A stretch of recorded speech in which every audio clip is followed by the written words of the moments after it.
देखो, किसी व्यक्ति के प्रति अपना सांसारिक लगाव भी हो, उसके प्रति अपना थोड़ा सा प्रेम भाव हो, सद्भाव हो, तो बताइएगा उसको तकलीफ पहुंचाने का मन होता क्या अपना?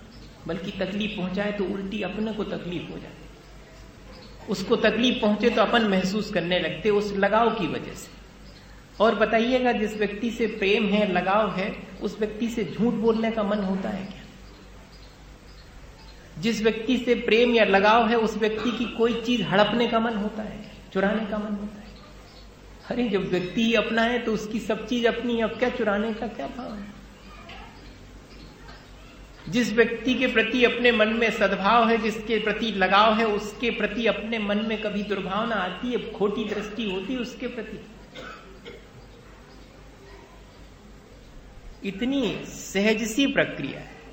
अगर मन में सद्भाव और प्राणी मात्र के प्रति लगाव आ जावे तो बताइएगा कि कहां हिंसा है, कहां झूठ है, कहां चोरी है, कहां कुशील है और कहां हम परिग्रह संचित करने के लिए लोभ लालच में पड़ेंगे। बताइए, पांचों पापों से मुक्त होने का जरा सा आसान सा तरीका है, कोई कठिन नहीं है।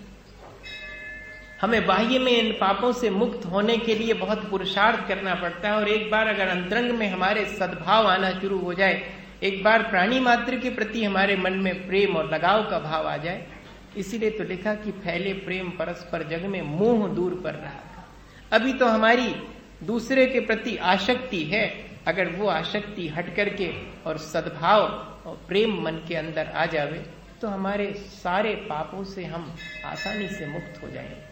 अभी तो प्रयत्न करना पड़ता है, बाह्य में सौगंध लेना पड़ती, संकल्प लेना पड़ता है कि मैं ऐसे इन सब बुराइयों से बचने के लिए संकल्पित होता। और अगर भीतर में एक सद्भाव अपने आ जावे, अपन दो तरह से विचार कर चुके, अहिंसा का भी, सत्य का भी। अचोरी का विचार कोई ज्यादा कठिन नहीं है।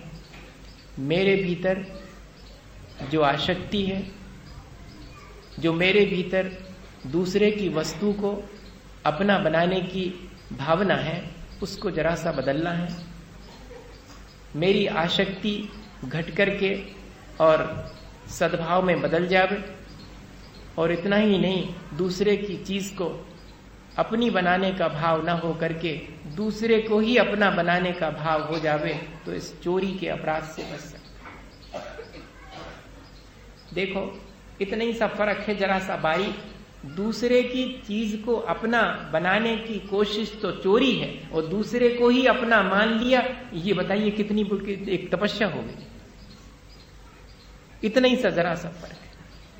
तो अपनी दृष्टि को हम अगर थोड़ा सा परिवर्तन करें, बहुत से उदाहरण आते हैं।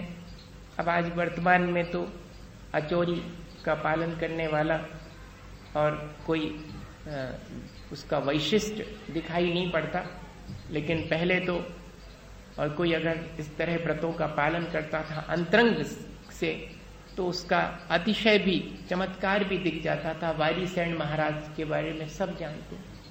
चोरी नहीं की थी उन्होंने, लेकिन चोर ने उनके पास आकर के हार डाल दिया था। और फिर क्या हुआ था, राजा ने जब सजा दी थी तो वो सजा ना होकर के, वो सूली ना होकर के और सिंहासन बन गया था। वो तलवार ना होकर के माला बन जाती। ऐसे अपन ने कई उदाहरण प्रथमान योग में सुनते हैं। आखिर ये क्या चीज है, मैं ये सोचता हूं। बाहर में जो कुछ होता होगा, लेकिन अंतरंग में अगर हम देखें तो अगर हमारे व्रतों में हमारी दृढ़ता है तो वे हमारे भीतर ऐसा ही कोई परिवर्तन करते होंगे कि शूली भी सिंहासन हो जाए, तलवार भी और फूल की माला हो जाए। इसके मायने क्या है?